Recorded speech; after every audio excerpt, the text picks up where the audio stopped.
Thanks everyone for coming out. So real quick, I'm Scott Irvin, Associate Director at Pwnage. I head up healthcare and medical device security for the firm.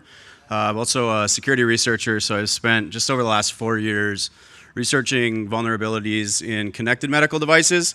And prior to coming over to the consulting world and helping on that side, I actually managed an information security team for a few healthcare providers. So I also come from industry. I've only been in consulting for a few years. There's my Twitter handle at the bottom. If you want to follow me, I tend to tweet on healthcare and more specifically on medical device security, vulnerabilities and research. So feel free to follow me. I'm going to turn it over to Adam quick to get us kicked off. All right, thanks, Scott. So my name is Adam Brand. I'm also with Pwnage, Director of Privacy and Security. Work with him on healthcare security, among other things, medical device security. I have a history of custom EEG manufacturing. I have some pictures of those later, which you might find interesting. I also volunteer with I Am the Cavalry, which we'll talk about a little bit later, and there's my Twitter handle. Okay, so in terms of the agenda for today, there's a number of topic areas we'll cover related to medical device security, give you a sense of the landscape, some specific research. We'll start off with why we're interested in medical devices at all, go into some phase 1 research on device vulnerabilities, just what in general do you see. And we'll talk about secondly, the internet exposure of these devices. So are these things actually on the internet? Admin access, how difficult is it to achieve admin access? Do you need to create 0 days to achieve that? Honeypot research, so are these attacks a reality? So if you put some medical devices out there, what happens? And we'll get into a little bit in terms of the diagnosis. So what do we think are some of the root causes for some of this activity or some of these vulnerabilities, and then some of the treatment plans. So what do we think should be done about that? So before we get into this too much, just by way of definition, when we talk about medical devices, that can mean different things to different people. Could mean a surgical instrument, for example. We're talking about software-driven and continually or periodically connected devices. So these are devices that will at some point connect to a network and also have software in them. And when we talk about the medical device, sometimes you'll think of just the actual physical hardware thing that's maybe running embedded Linux or something like that, or real-time operating system. We're talking about the entire solution. So if there's a device that's controlled by a computer and that's important for the function of that medical device, we include that in this definition. So in terms of why we would research medical devices at all, I guess firstly, there's certainly a personal impact. So it's just, I can kind of see through these slides. In terms of the folks in the room, how many of you rely on a medical device daily or know somebody that relies on a medical device daily? Yeah, wow, a lot of you guys. Yep. And I think similarly, if you think about maybe you don't personally or somebody you know doesn't on a daily basis, certainly within the past year, I'm sure each of us can think of examples where someone, either ourselves or someone we cared about, was in a situation in a hospital where they were connected to one of these devices. So even if we're not personally affected at a given point, someone we care may be affected. And that's certainly a high personal motivation for looking at device vulnerabilities. An example that comes to mind for myself, so a few years ago, my sister-in-law, she was pregnant with twins. She had to go to the NICU because it seemed like the twins might be arriving a few weeks early. And so my wife and I went and sat with her, and we're talking with her, and the nurses would come in periodically to check on the heartbeat of these babies to see if they were okay and whether or not they needed to do an emergency C or something like that. And the nurse had come in, and we noticed that she kept messing with the device itself, with the sensor, and she seemed a little frustrated, and that of course made us all a little bit nervous in terms of what's going on. Do these, is it time? I mean, do we need to have action here? And she said, well, hang on. It may just be that I need to reboot the computer. Exactly what you want to hear in that situation. The second thing that you exactly want to see in that situation is when she reboots the computer, a certain logo appear on the screen. Can anyone guess what that logo is? Windows XP, yes. So, I hadn't really thought about it at that point. I was like, what? This is a fetal heart rate monitor. This is actually a Windows XP machine, and it certainly got me thinking a lot more about the security implications that we're going to talk about today. One of the other things that we like to discuss when it comes to medical device security and vulnerabilities is, sometimes we'll get the question, well, who would actually do this? Who would actually try and attack a medical device and exploit it or something like that? And getting beyond the fact of, people do crazy things and we shouldn't rely on the, trusting the internet, right? One key point is that malicious intent is not a prerequisite to a patient safety issue. So an example of that is a few years ago, about 5 years ago, at a hospital in Austria, 2 gunshot patients were admitted, and they were connected to morphine drips and morphine pumps. And as they were receiving this morphine, they're like, "This is pretty good. You know what would be better than the morphine? More morphine," right? So they set out, they looked at these devices, and they started to engage in some very APT-style hacking using this technology called Google. I don't know if you guys have heard of that. So they went on Google and they found the password for this device on Google and proceeded to up the maximum dose allowed and get addicted to morphine very quickly. And they were both the nurses recognized something was wrong. They switched them to patches after a time, but these guys were highly addicted to morphine, had respiratory events, and definitely did not have a good day as a result. So again, malicious intent, not a prerequisite. So it doesn't take a malicious person to go out and do this. Patients could potentially take advantage of security vulnerabilities and do harm to themselves. So what are we doing related to this? When I say we, I mean security researchers involved in I'm the Cavalry and Scott and I and others. So a few different things. So first is looking at the actual medical devices to discover patient safety issues. So with the device itself, what's going on? What's the vulnerability landscape there? What are the types of flaws we can see? And how can we equip the people that are doing these to prevent these vulnerabilities from being introduced to new devices? And secondly, coordination and notification. So as we uncover these vulnerabilities, coordinating the disclosure of those vulnerabilities, working with the affected parties, working with the manufacturers, working with the provider organizations to try and get these problems addressed. And then thirdly, public awareness. So talking about these issues in forums like this and for other broader groups, talking about just the idea of the fact that these are computers at the end of the day, and there's an issue here that we need to start focusing on. So I'm going to turn it over to Scott now, who's going to talk specifically about the phase 1 research and overall device vulnerabilities, and then go into a few other areas of research. All right, so you see that morphine story is pretty awesome, huh? I think the one thing that comes to mind before we start talking about all these super elite advanced vulnerabilities is that it paints a good picture that who here's been on morphine?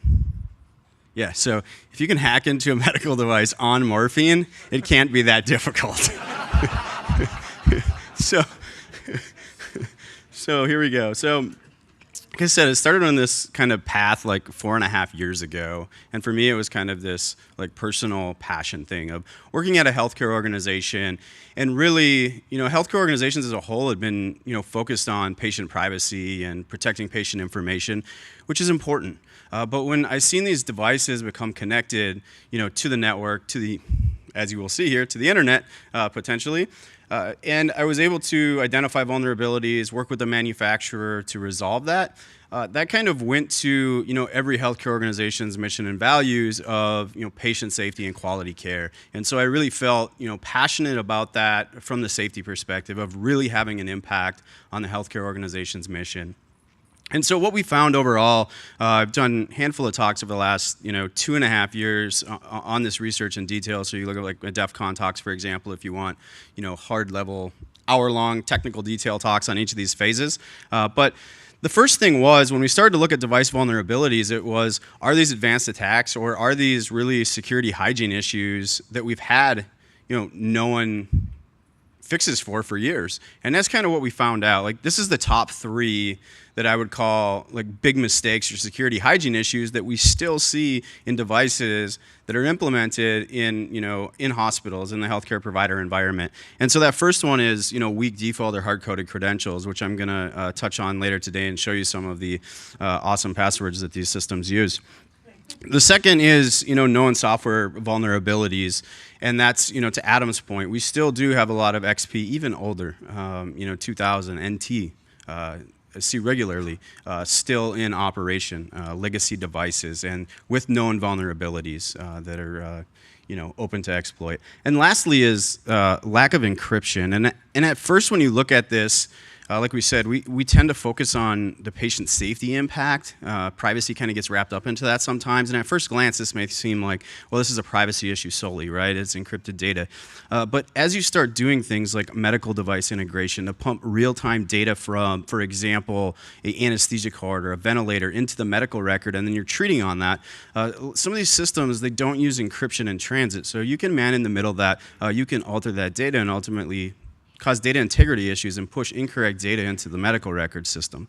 So that comes up with stuff that research has been done on, like bad data leading to misdiagnosis, mistreatment, those types of things. So it's definitely also a safety issue, not just a privacy issue. So after we finished that research, we said, okay, these devices are definitely vulnerable. But what's the real risk to an attacker being able to get to them? Are they going to have physical access? Are they going to have to send a phish email in? Or, you know what? Are they directly connected to the internet? Or are there hospitals that have misconfigurations that's exposing vulnerabilities in other systems that give direct access into the internal network and to the internal connected medical devices? So I worked with another researcher, Sean Merdinger, and we ended up looking into Shodan. And so at first we were, going into Shodan, and we were doing, super elite hacker searches that you'd never think of for medical terms. And the one that I came up that was super awesome was anesthesia that no one would think of. And when we did that, I got a return, and I'm like, let me look at the system. I'm like, at first I'm like, okay. This, I know enough. I've been doing this a while. Like, this clearly isn't a medical device. Like, what's going on? The only indication that it could have been a medical device is it was an XP system. But outside of that, I knew, like, this isn't a medical device. What I realized is SMB was actually open on this XP system. And it had an anonymous read to Active Directory. And so it was leaking intelligence out on all of their internal systems, host names, identifying information. I'm going to show you some of the examples of that.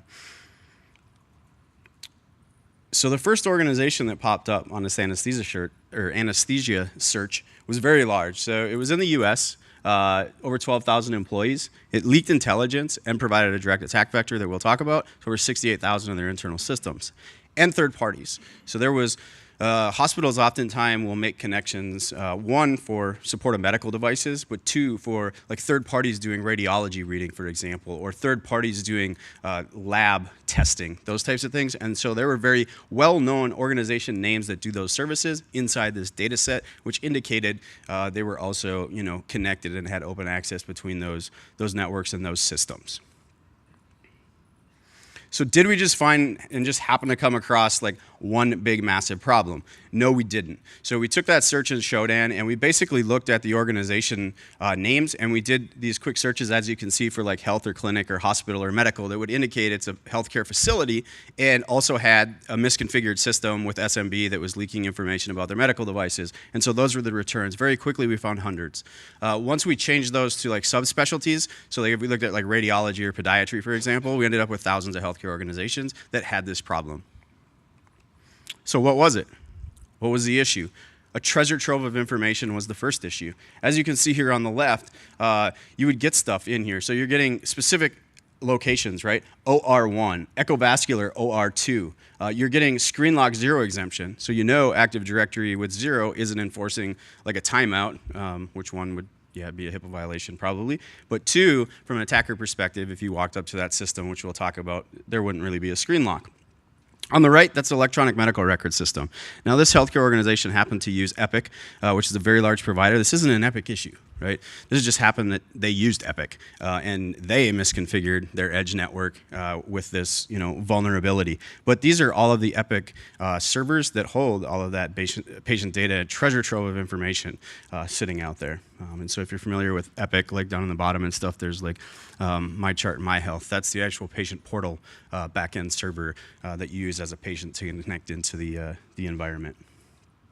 This one, here we go, cardiology systems, cath lab. You'll see first floor pediatric nuclear medicine, and on the far left, those are the actual host names of the system. They're scrubbed out, but they were full host names. You'll see anesthesia OR, it would tell you, hey, it was anesthesia OR 7, for example. So very detailed information for an attacker to have. This overall was just that one organization. The types of data, or the types of systems that were inside that organization that we had intelligence about and knew the system and host names on. So you can see a lot of cardiology systems, MRI systems, infusion pumps, PACS systems. PACS, for those of you that don't know what that is basically an archiving system of all radiology images. So a lot of protected health information inside of that, a lot of PHI, and that is the back-end storage. When you take it from any of those radiology images, it stores it in PACS systems, which traditionally have very poor security around back-end storage. So outside of that, you before I let Adam go on the attack perspective, one thing that was important, as I said in the beginning, was this was XP, right? It was an XP system with SMB open.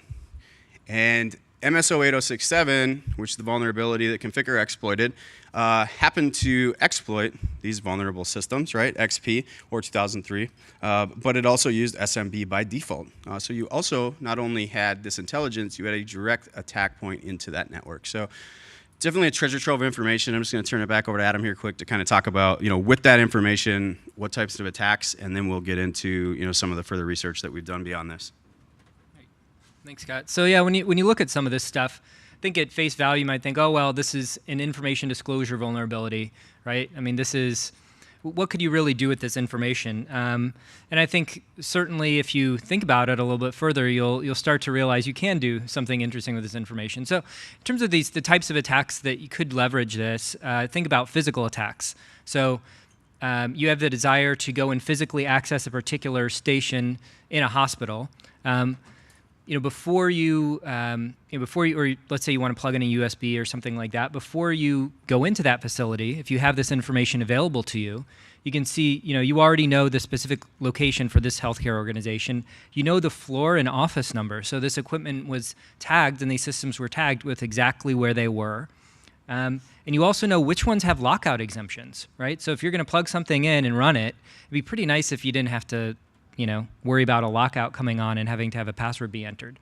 So it certainly makes a physical attack easier to conduct by having this type of information. Next would be a phishing attack. So the key with phishing really is you want to make it as realistic as possible so that the target feels like it's a legitimate email. With this type of information, you certainly have a lot of data to make a very effective phishing email. You know the employee names, you know the host names of these devices, maybe they're with a label on that device.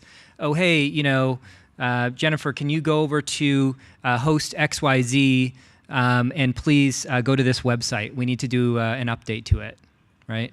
And furthermore, because you know the entire inventory of that organization, you know where there may be certain other vulnerable systems, for example, a medical device that has a default password or something like that, or an open share.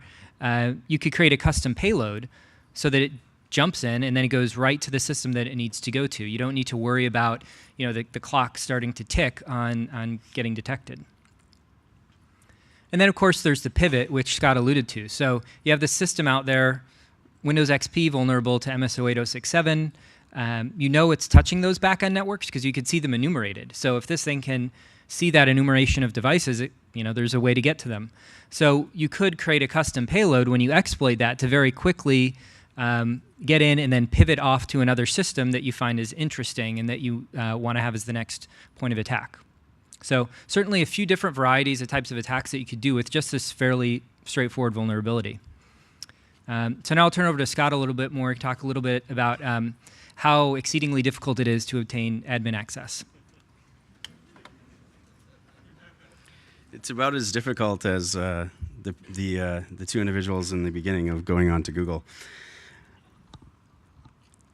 So we said, okay, we have vulnerable devices, and you know what? They are directly accessible to the internet, either directly, which I didn't touch on. If you go and watch a DEF CON talk, we did find infusion pumps, patient monitoring, all the way up to high dosage radiation systems like linear accelerators directly connected to internet-facing IPs. So we did find that also. I focused on this hospital scenario, but we did find directly connected devices. And so then we said, okay, we have vulnerable devices directly connected, or there's lots of hospitals that have misconfigurations in their system that allow direct access into these medical devices. Well, how hard is it to get remote admin access if that's the case? And so this is a disclosure timeline. For those of you who are interested in that, this happened to be with GE Healthcare and looking at their radiology equipment. As you will see as we go, I only threw a few examples in here, but previous talks have all of the examples so that we release them publicly. But if you go through that, it's all of this information was as simple as what those folks did in the hospital, of going online, going to their website. It was all publicly available documentation with the intended use of providing shared passwords to support personnel so that they can keep those systems operational. And the security is kind of that unintentional use case. And I think it's also very important to point out when we talk about this that although this is specific to GE, what I'm going to show you, this problem, right, is not specific to GE. You see it across the industry. It's a systemic issue in healthcare and in medical devices. Historically, they were not designed or did not have security embedded during design or engineering. So here we go. So overall, I'm just going to do a subset, but overall, there's just over total like 30 CVEs for 150 sets of administrative remote credentials on systems. So this here, and this will be followed, the CVE will start this, and then the CVSS score. So every CVE that we put out was given a CVSS score of 10 because they were remote admin access to the system. You'll also see the identifier of the year, and you're like, hey, Scott, have you been hoarding this thing since 2006? No. As I mentioned, since they were publicly available, we go back to the last instance of when that documentation was found on the internet, and then we reactively request a CVE back to that year. So that's why it was 2006. But I think it's interesting to look at these years to see some of them you'll see are like 2013, a couple years before we released the research or reported the research. So it's not just the issue of years ago. It was up until like 2 or 3 months before there was new products being released when we did this that still had these systemic issues. So this happens to be a nuke imaging system, and so you can see default user accounts, emergency accounts, those types of things, admin Windows accounts. Here's another on the discovery on the nuke imaging. You get into remote management, so you get into telnet, into root, super awesome passwords like to get in.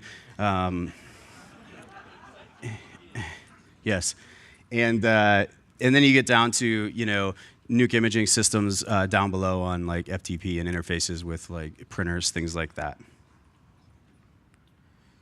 So this is also a different version. You can see this one's from 2011 of nuclear imaging and CT scanners, and you have Pound Big Guy 1.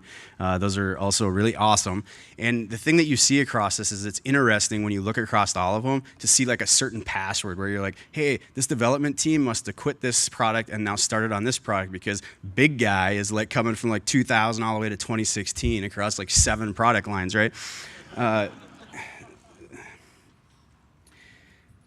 So here you go, really, down at the bottom, this one's awesome. You see this a lot, like these WinVNC logins or PC Anywhere logins. Again, intended use is to be able to support that system, but real poor, practice and really weak passwords on those systems. So this is a word cloud. I mean, what better when you have a bunch of passwords than to create a word cloud? And so this is 150 sets of usernames and passwords in a word cloud, and Big Guy's definitely, leading that charge. Did anyone notice anything interesting about the Big Guy, though? No? So if you had looked when I had showed you the actual password, it was pound Big Guy, Big Guy 1. Well, I quickly found out that WordCloud AppSec is much better and actually sanitizes your data input. So I couldn't get it to do a leading pound sign. So when we went through disclosure, some of the things were, hey, a lot of these are default, and in some cases they are default, and in some cases they do actually provide, instructions in the manuals that are given to the installers or to the hospital systems that, hey, you should change this and this is how you should do it. But saying they're all default, I think is contradictory because I will show you some examples inside of that specific documentation that would indicate otherwise. And these are the installation guidance that either the manufacturer support staff or the hospital or third party are using to install. So there are still indeed issues. So if you wanted a customer to make this a default password and you wanted to ensure they would change that password, would you tell them to check user can never change password? Would you tell them to check password never expires? That's not something that's indicative of a default credential. And so these credentials, whether they're truly hard-coded on the back end, in some cases they definitely are, or if they just are in the instructions told like this, like important, do not change the password or we will not support you. What hospital organization is not going to listen to that, especially when we put it in big and bold and say don't do it or we're not going to be able to support that system. So there's still issues that we see that are common here. Here's another one, again in big and bold, do not change this password. Another one, hey, tech support will log into your system with our backdoor account and use this username and password. And hey doctor, I know you love remembering passwords, so just click yes and you won't have to ever enter it again. Or ask the remote station operator to reset it to the super secure password of password. The bottom one here, this is a good example. This is kind of to get in the mindset of a hacker, or how we look at intentional use versus how could you modify a system and bypass the intended use. So this is, if you read this really quick, it's basically you must generate X-ray radiation, follow safety precautions. So we know radiation is going to get emitted, right? And with those types of things, it's like dosing limits and also like exposure time limits, those types of things that could cause harm. And so we know if we run this, it's calibration. So it's probably not high-level radiation, right? It's just log in, here, simple username and password, do this and you'll run radiation. Well, if you capture that traffic between the application that actually posts to a web server on the actual X-ray system, it's not encrypted. It's an XML file that gets passed in many cases. You can modify those parameters. What happens if you modify those parameters to be higher or the exposure link to be different and then post it? Does it accept it? So that's the type of thing that we look at. This specific system, I haven't tested. I have done stuff exactly similar to this on other manufacturer systems, but that gives you an idea of how we try to find intentional use and then make it do something else. So we have vulnerable devices. They're connected to the internet. Not that difficult to get remote access. So I worked with another researcher, Mark Kalau, and he's a massive honeypot guy, and so with him to set up some honeypots, see what's happening. So we're basically looking at setting them up realistic. So if they had poor default login credentials like I showed you, we mimic that completely. We wanted to see, are there specific campaigns against specific vendors? Are they attacking medical devices? If they're attacking medical devices, is it targeted? Are they trying to steal intellectual property stuff, source code, things like that? Try to get an understanding of the motivations. So this is kind of the setup, what we did. Again, service connection strings. We did everything to where you could, Google dork it and it would be exactly the same. We would replicate real-world environments. So those systems that were XP that we did, so we did external defibrillators, we did some PAC systems, we did some radiology equipment, we did some infusion pumps. We would mimic that XP with that vulnerability because that's really how it is in the environment. Remote web management services, those types of things. And then file structure attributes all the way down to make sure that those were accurate. Some of them, if the company actually had their source code sitting in a file like 3 levels deep, we mimic that. And then we had to get the word out. So throw it out on Shodan, right? John Matherly's been awesome to work with. And a lot of the research that we've done, make those Google-friendly searches so they pick up. Also drop, indicators of, releasing CVEs or disclosing vulnerabilities with usernames and passwords and using systems that had been publicly disclosed to see if people were doing that. We also, did pastebin and Twitter dumps with honeycreds that we'll talk about. So here's the data after 6 months. So we set up 10 honeypots. We had over 55,000 logins. Now, those were not blank logins. Now, they could have been weak, right? They could have been admin if that system was, or they could have been very weak, like Big Guy 1 or 2GetIn or something like that, if that was the type of system. But they were actually credentialed logins. We had 24 times that they actually went and ran the exploit on it. Most of that was 08067 on XP. Almost 300 unique malware samples dropped. Most of that we've seen was actually just meant to scrape data, scrape credit card data, those types of things. Top 3 source countries. It was interesting, and we're not doing attribution here. I'm just telling you the source country that the attack came from is Netherlands, China, and Korea. And Netherlands, we worked with the CERT team over in Netherlands, and ultimately it ended up being a data center that was compromised over there, and then was pivoting and coming into our systems. Most importantly, overall, I think 8 times. So we put those honey creds and we took a subsample of that, and we threw unique username and password out onto Pastebin and out onto Twitter and kind of publicized it like, hey, here's these medical devices sitting out here. Here's the creds. Go ahead and hack away. And 8 times those were actually used against the system. So, yeah. yeah, that was definitely south. I don't know if in North Korea, how many internet connected systems do they have too? They don't have too many. It's all like centered in the city. But real world attacks and conclusion, right? What did we see? Did we see any indication that it was like targeted to the actual device? No. What we saw was, hey, it was just random. For the most part, I think those like Honeycred logins were a little bit unique, right? But someone just scraped them off a Pastebin, probably put them in a word list, and then I don't know if they just hit them. But we didn't see anything that was like targeted. We didn't see any indication once they got in that they actually knew what they were doing. They were definitely calling back. They were sitting there, but we didn't see any, malicious intent from a patient harm perspective or trying to offload or steal, any type of data. So I'm going to turn it over to Adam quick to kind of wrap up on, diagnosis, treatment plans, and then we'll shoot into Q&A after that. Thanks, Scott. So yeah, when I was looking at that Honeynet stuff, Honeypot results, I was thinking to myself, yeah, that's good in a way, right? We didn't see any direct attack vector, like people going after a specific medical device. And I was thinking, but how good does that really make me feel, right? If I'm a patient, I'm connected to a medical device, somebody didn't intend to compromise it, but it still is compromised. I think there's certainly an element of, yeah, it's still an uncomfortable place to be. So why is this stuff happening? So in terms of the nature of the problem, we can talk about, first the fact, as I mentioned earlier, we're talking about software-driven systems. So software has flaws. Has anyone designed a piece of software without a flaw out there? Oh, okay, a few of you. Great. Exactly. Exit. Return. Okay, so yeah, all software has flaws, right? And when you connect something that's previously not been connected, you're increasing the interaction point. So if you have this great idea to have a software-driven, connected medical device, it could be a vulnerable, exposed one, right? So it's just the nature; it's inherent to the thing that you're building.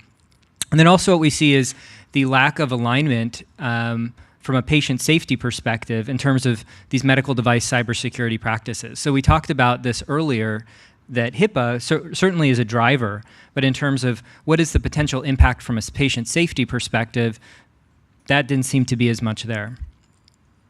So in terms of problem awareness, we talked about a lot of this. I'm not going to go through it in detail, but essentially we have all these medical devices connected to the internet. This is going to be growing in terms of connected medical devices in general. This is not, tomorrow people aren't going to be like, oh, you know what, we should really just unplug everything from the network. That's not going to happen. We still have HIPAA, which focuses on patient safety. We have the FDA, which does not validate cyber safety controls. So I think a lot of people, especially new to this, might think, well, the FDA should be or has been validating cyber safety controls on all these devices. That is not the case. And as we talked about, malicious intent is not a prerequisite. So it doesn't really matter whether or not you believe that people are out there trying to do this to have a potential negative outcome. In terms of looking at the problem in a different way, if you look at the ecosystem of people that would need to be involved to address this problem, some of what we observed was that there seemed to be silos. So you have the healthcare providers out there doing what they're doing, the device manufacturers doing what they're doing, security researchers doing what they're doing, but not enough communication. And this has certainly improved over the past few years, as Scott will talk about in a little bit. But one of the key fundamentals to this problem is getting people to talk.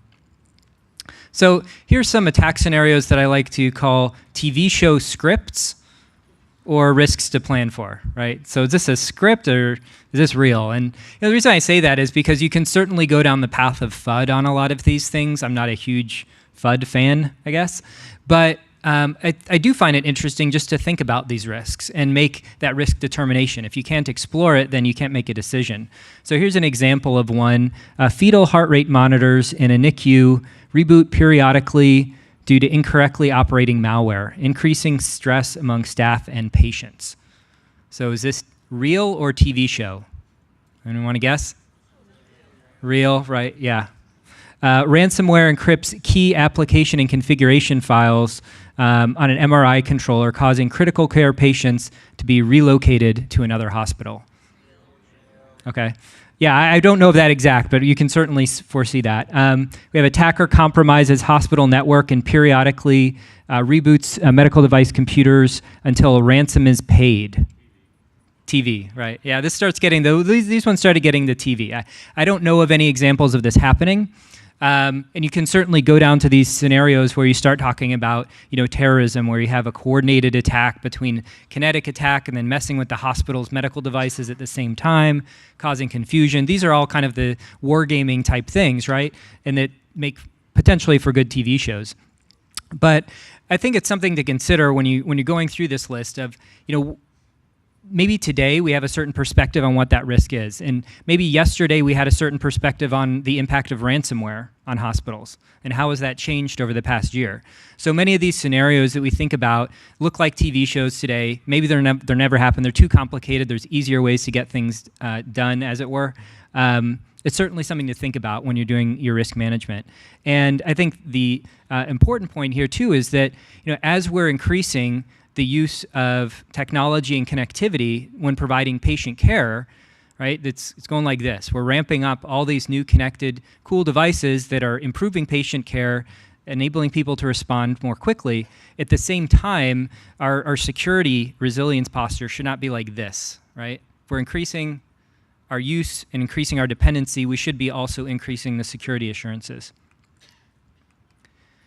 So to be fair, we talked a lot about these default passwords. So medical device security is hard. As I mentioned, I'd done custom EEG manufacturing, so I've had firsthand experience with that. So we'll get into this in a second.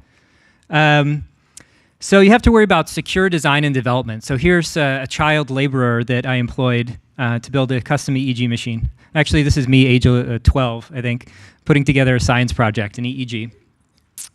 So certainly understand how difficult it is to do secure design and development. Don't worry, the voltage only goes one way. Oh, that poor kid. Yeah, look at that rocking turtleneck too. What happened to that? Those were the 90s. Secure implementation, right? Does it get any more secure than DOS 3.0? Running on a Head Start Explorer? Yeah, I don't think so. So, in all seriousness, in terms of treatment plans, so what can we do about this going forward? So, a few different things. So first, I think, and this is part of the cavalry message as well, is, it falls to all of us, and patient safety is not a spectator sport. So as we talked about earlier, all of us are going to be impacted by this. This is something that we all need to get involved with. So even if today you may have a certain expectation when you walk into hospital for a procedure that this has been taken care of, ask about it. Talk to your doctor. Have you, what do you know about the cyber safety of this device I'm connected to? And maybe next time they talk to the vendor rep, they'll ask the same question. If you're a researcher, what are some of these devices that you can look at and research? How can you get involved and help solving this problem? So importantly, we have to have the stakeholders understanding the prerequisites. As I mentioned before, our increase in implementation is fairly rapid. Do the stakeholders understand that you can't just plug something into a network, that you can do that, but before that, you probably should do some other different things? How can we get people to talk together? Certainly important part of the treatment. Engaging with willing allies where we overlap with things. So not everyone's an expert in everything, but certainly this is a big enough problem where we can work with each other to try and find a common solution. And also incorporating safety into existing processes. So how can we work to make sure that when we have a process like procurement at a hospital. How can we incorporate cyber safety as part of that? So Scott's going to talk a little bit about highlights for the last 18 months, and then we have some time for questions after that. Yeah, so really quickly, you might think like, well, this is a lost cause, like nobody's doing anything about it. It's all doom and gloom. And while I think we'd be ignorant to say there isn't a serious problem that needs to be addressed, there has been a lot of, that stakeholder engagement and collaboration with the willing allies, right? And so over the last 18 months, so we've seen the U.S., the FDA actually take a stance now. They did historically a very good job of evaluating clinical efficacy and safety under intentional use, and the security stuff is definitely different, right? It's unintentional use or abuse cases of these devices, and so that's new to them. So they released pre-market and post-market draft guidance. The draft guidance from a security researcher perspective is awesome. It's awesome for a healthcare provider too, that includes language that they have to have a coordinated vulnerability disclosure program and set some time limits around that. So that's a huge win, and that's a government agency working in collaboration even with security researchers. So, I go and speak with them, many other members of, that are associated with the cavalry or device researchers like Billy Rios. We spend time to educate staff and let them know our perspective of that stakeholder perspective from the researcher. And they've been open, they've opened the doors, and a lot of what we've said in the message has been communicated and has pushed that forward. There was an IEEE workshop that was funded that was on a secure building code design that I was involved in. We've been embraced in the healthcare community conferences. So, I speak at HIMSS, which is the largest, healthcare IT conference in the world. I mean, it's over 40,000 people now. So I've spoken there the last few years. Vulnerability disclosure policies. 2 years ago, we didn't have a single device manufacturer that had a coordinated vulnerability disclosure program. And now, 2 years ago at DEF CON, Philips Healthcare was the first one to announce that they were going to do it, and they finished it at the end of that year. And so they were the first healthcare organization to implement vulnerability coordinated disclosure, and now there's more.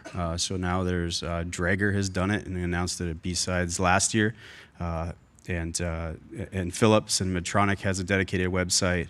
GE has a dedicated reporting method. So it's getting better, and now it's in the FDA guidance. The FDA actually issued a safety communication, and this was with Hospira pumps. It was a result of Billy Rios' research on the infusion pumps. But they actually issued a safety communication that said, hospitals, look at these systems. They're vulnerable. We recommend you pull them out of service. That happened, that was precedent setting. That happened before evidence of harm. If you follow the FDA, recalls, things like that, typically don't happen until there's recorded loss of life or adverse events reported to the FDA. So that was precedent setting. They stood up and they said, hey, we're issuing the safety communication. So that was great. And I am the cavalry. Bo Woods, for those of you who know him, he's actually here at the conference. Highly encourage you to speak to him. I worked with him, but he was definitely the heavy lifter on kind of creating a Hippocratic oath for connected medical devices, which outlines cyber safety capabilities that can be incorporated in these devices. So go and check that out as well. It's definitely of value for both manufacturers and providers. And other research or other resources, right? You can follow awesome researchers on Twitter, like my handle, or Adam. And you can go to industry working groups if you're in healthcare, like the ISACs. You can argue effectiveness, but if you're not out there talking to folks, you're really not doing much. You're just kind of being that antagonist. So get involved with that. MDIS is another group. Conferences everywhere from technical research conferences all the way to going to those other stakeholder groups and speaking to healthcare folks that typically aren't aware that this is even an issue, that have the power to make and influence change. And finally, I am the cavalry. I mean, check it out. It's a group of a grassroots group of researchers that focus on the intersection of security and public safety, right? And before I Am the Cavalry even existed, I mean, me telling you my story, why I was passionate, is I was able to solve problems with these devices all the way through remediating those vulnerabilities and having an impact on patient safety or public safety, and that was rewarding for me. So I can tell you as a security researcher, everyone in this room is very smart and does awesome things, and I can tell you it's much more rewarding personally if you focus, your research to things that actually impact public safety, because with this emergence of IoT, with auto, even ICS SCADA stuff, just general IoT medical devices, it's very important, and so the people and the skills that are in this room, I highly encourage you to start looking at this stuff, because you really can make a difference. In the cavalry, it's just a great group of folks to share ideas with and kind of move that message forward. So thanks for coming out. We'll open up for a few questions, and if we don't get to you, we'll be out back in the hallway.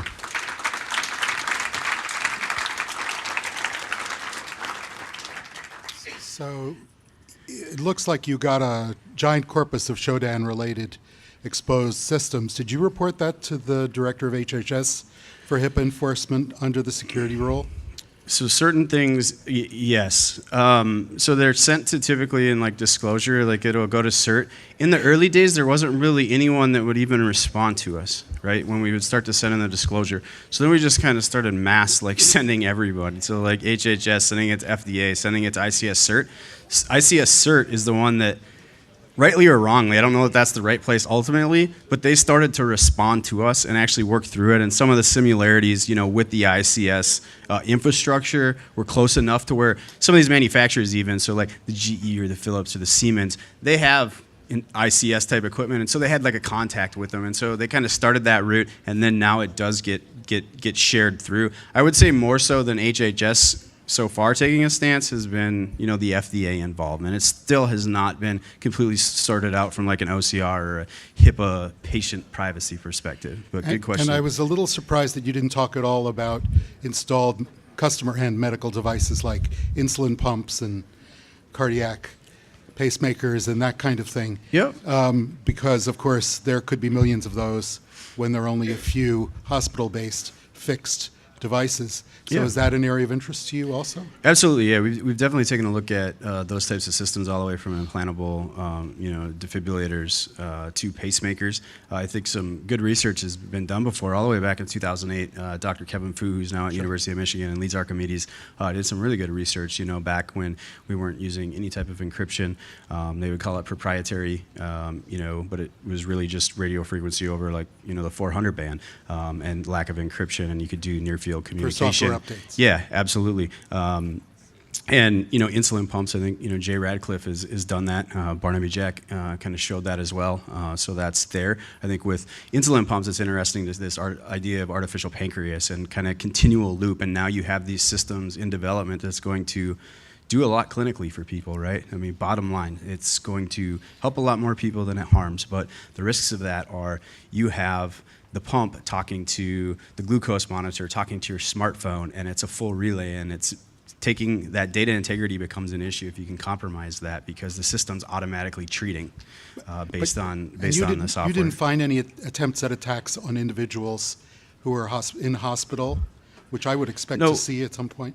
I mean, you can think about targeted attacks, but I think it's important to look at that can happen. But I'm more concerned, honestly, with unintentional consequences. So we have low assurance because these devices lack forensic logging capabilities in many cases, or forensically sound evidence capture. That how do we know that malware that we see that was meant to steal credit card data didn't cause a configuration change? And we actually reported, the clinical engineering team actually reported a medical device malfunction, but it's never adjudicated out of. It just goes to a general medical device malfunction related death bucket, which several 100,000 reports a year go into the FDA of medical device related malfunction adverse events, and it's that generic. So how do we know with these connected devices that it's not? We have low assurance, and I think really unintentional is more realistic on a mass scale. Hi, I'm Greg Baker. I'm with the National Board of Medical Examiners. Awesome. For those of you So who are great. unaware, the National Board is a 101-year-old nonprofit focused on protecting the health of the public through assessing the competence of the healthcare team. And as you've amply demonstrated, IT is an integral part of the modern healthcare delivery system. So I have two questions, if I may. Absolutely. First question, can I put you on the spot? Go ahead. Second question. Oh, time's up. We gotta go. No, go ahead. Just thinking off the cuff, how would you recommend my organization think about assessing the competence of the individuals who set up these healthcare delivery systems? So you're saying the individuals that are actually installing into the system? Absolutely.